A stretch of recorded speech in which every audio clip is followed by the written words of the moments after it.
My sisters and brothers, I greet you all with the love and peace of the Lord. I invite you to meditate together with me on the holy word of God of 29th December 2021. The focus of our reflection: truth is not merely a matter of intellect, and a commandment is not merely a matter of legality. For us, as the followers of Christ, knowing the truth and following commandments is a matter of faithful life. For many, knowing is only an intellectual capacity and exercise.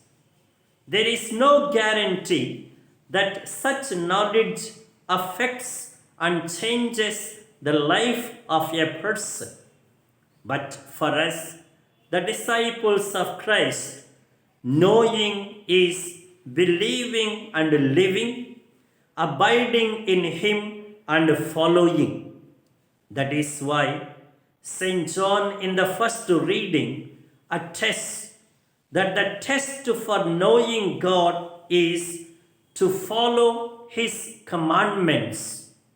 Now, what are these commandments? Loving God and loving the other. This is the only way to know and follow the truth.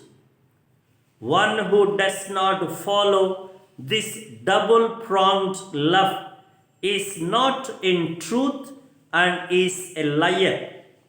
Further, this is the only way to know the light and walk in the light.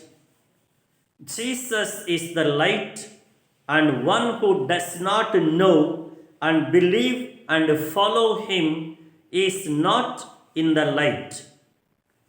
If one is truly walking in the light, that is following Jesus, then it must be shown and testified by his love for his brother. Therefore, knowing, believing, abiding in the truth, and walking in the light are all essentially connected to loving God and loving the other.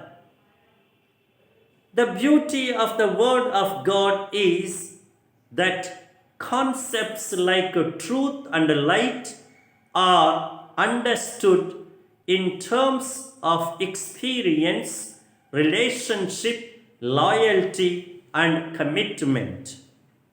They are not conceptual or abstract. They are always in reference to Christ. That is why Simeon, a righteous and devout person who encounters the child Jesus in the temple at his purification ceremony, blesses and declares Christ to be the light of all.